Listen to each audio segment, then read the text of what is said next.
ఈరోజు క్రూ లేఓవర్‌లో ఉంటే వాళ్ళ షెడ్యూల్ ఎలా ఉంటుందో నేను చూపించబోతున్నాను. So, stay tuned. క్రూకి కొన్ని ప్యాటర్న్స్ ఉంటాయన్నమాట. 2 డే ప్యాటర్న్ ఉంటుంది. 3 డే అండ్ 4 డే ప్యాటర్న్ కూడా ఉంటుంది. సో, ప్యాటర్న్ అంటే ఏంటంటే లేఓవర్స్. లేఓవర్స్ మనకి వేరే స్టేట్‌లో ఉంటుంది. సో, అలాంటప్పుడు కంపెనీయే కంప్లీట్‌గా మనకి hotel accommodation, cab facility, food అంతా వాళ్ళే ప్రొవైడ్ చేస్తారనమాట. ఈరోజు నేను వెళ్ళింది 3 డే ప్యాటర్న్‌కి. అండ్ నా ఫస్ట్ లేఓవర్ వచ్చేసి చెన్నైలో. చెన్నైలో నా ఒక్కదానికి లేఓవర్ ఉంది. ఎందుకంటే నా క్రూ అందరూ చెన్నై వాళ్ళు. సో, వాళ్ళు ఇంటికి వెళ్ళిపోయారు అండ్ నాకిక్కడ హోటల్ దొరికింది. మనకి హోటల్ స్టాఫే ఎయిర్‌పోర్ట్‌కి వచ్చి పికప్ చేసుకుంటారు. ఆల్మోస్ట్ 12:30 మిడ్‌నైట్‌కి నేను ల్యాండ్ అయ్యాను. హోటల్ రీచ్ అయ్యేసరికి 1:30 అయింది. And yeah! This is the lobby of the hotel. నేను వెళ్ళేసరికి రూమ్ రెడీగా ఉంది. ఈ హోటల్ అండ్ ఇక్కడ స్టాఫ్ అందరూ చాలా ప్రొఫెషనల్. నాకు చాలా కంఫర్టబుల్ స్టే అనిపించింది ఇక్కడ. నా రూమ్ వచ్చేసి సెకండ్ ఫ్లోర్‌లో ఉంది అండ్ మిడ్‌నైట్ కదా! సో, నాకు రూమ్‌లోకి ఒక్కదాన్నే వెళ్ళాలి అంటే భయమేసి మేనేజర్‌ని అడిగాను నన్నొచ్చి డ్రాప్ చేయండి అని. తను కూడా నాతో పాటే వచ్చారు. యూజువల్‌గా ఎలా ఉంటుందంటే మాకు లేఓవర్స్‌లో per room 2 crew members sharing అనమాట. కానీ అప్పుడప్పుడు సింగిల్ ఆక్యుపెన్సీ కూడా దొరికిపోతుంది. నాకు సింగిల్ ఆక్యుపెన్సీ దొరికితేనే చాలా ఇష్టం.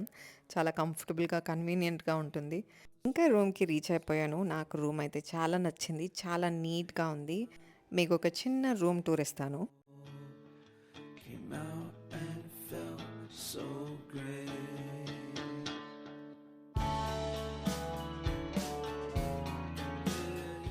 ఎనీవే ఇంకా ఇప్పుడు ఫ్రెష్ అవ్వాలి. సో, ఫస్ట్ లాండ్రీకి ఇచ్చేసిన తర్వాత ఇంకా షవర్‌కి వెళ్ళే ముందు ఫుడ్ అయితే ఆర్డర్ చేయాలి. ఎందుకంటే ఫుడ్ రావడానికి ఆల్మోస్ట్ ఒక 40 మినిట్స్ అయినా పడుతుంది.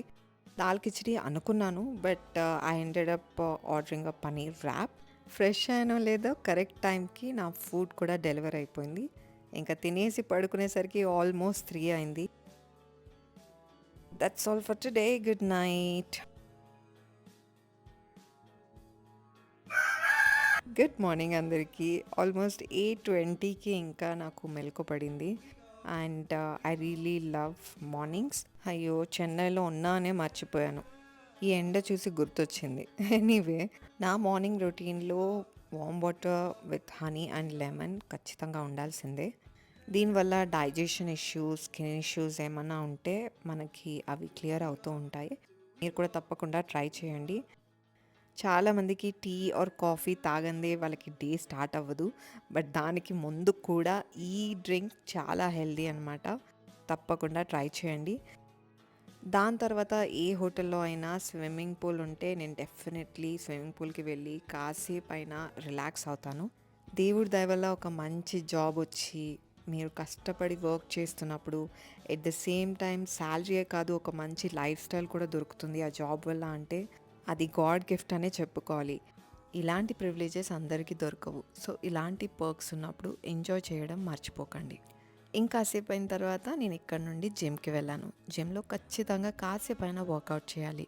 ఎందుకంటే మనం హెల్తీగా ఉంటేనే లైఫ్‌లో ఏదైనా సాధించగలుగుతాం. ఒకవేళ జిమ్ కాకున్నా యోగా లేదంటే వాకింగ్ అయినా చేయండి, డాన్స్ అయినా చేయండి. కానీ ఖచ్చితంగా మీ ఫిజికల్ ఫిట్‌నెస్‌నైతే నెగ్లెక్ట్ చేయొద్దు. ఆఫ్టర్‌నూన్ 12:00కి నాకు హోటల్ నుండి చెక్‌ఔట్. నాకు వేరే ఫ్లైట్ ఉంది కాబట్టి. సో, నేను బ్రేక్‌ఫాస్ట్ చేస్తే మళ్ళీ లంచ్ చేయలేను. చెక్‌ఔట్ చేసే టైంకి ఆల్మోస్ట్ లంచ్ బుఫే కూడా స్టార్ట్ అయిపోతుంది. చూస్తున్నారు కదా! బోల్డ్ అని ఆప్షన్స్ ఉన్నాయి. ఇంకా లంచ్ చేసి నేను ఫ్లైట్‌కి రెడీ అయిపోయాను. ఈరోజు కోయంబత్తూర్‌కి వెళ్తా. చెన్నై నుండి కోయంబత్తూర్. ఒకటే సెక్టర్, చాలా short sector. Almost 40 minutes flying time. ఇంకా అలా చెన్నై లేఓవర్ అయిపోయింది.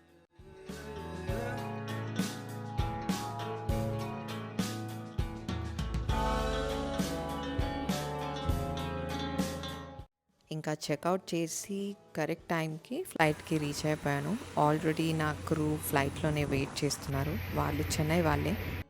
సో, ఫ్లైట్‌కి వెళ్ళిన తర్వాత నేను ఫ్లైట్ మేనేజర్‌ని కాబట్టి నా టీమ్‌కి బ్రీఫింగ్ ఇవ్వాలి. సో, ఈ బ్రీఫింగ్‌లో మన వెదర్ కండిషన్స్ ఎలా ఉంటాయి, ఎంతమంది ప్యాసింజర్స్ ఉంటారు, ఎంతమంది స్పెషల్ హ్యాండ్లింగ్స్ ఉంటాయి అంటే వీల్ చైర్స్, ఇన్ఫెంట్స్ ఇంకా మిగతా ఫ్లైట్ డీటెయిల్స్ అన్నీ డిస్కస్ చేసి ప్యాసింజర్స్‌కి బెస్ట్ ఎక్స్‌పీరియన్స్ ఇవ్వడానికి టీమ్‌గా వర్క్ చేస్తాం. సో, ఫైనల్లీ ఫ్లైట్ అయిపోయింది. జస్ట్ 1 సెక్టరే అనమాట. అసలు తెలియనే తెలియలేదు. ఇంకా నెక్స్ట్ డెస్టినేషన్ రీచ్ అయిపోయాం, కోయంబత్తూర్. ఇక్కడ దాదాపు 20 అవర్స్ లేవు నాకు. మళ్ళీ రేపు నైట్ తిరిగి హైదరాబాద్కి వెళ్ళడమే. Thank you so much for watching. మళ్ళీ నెక్స్ట్ వీడియోలో కలుద్దాం.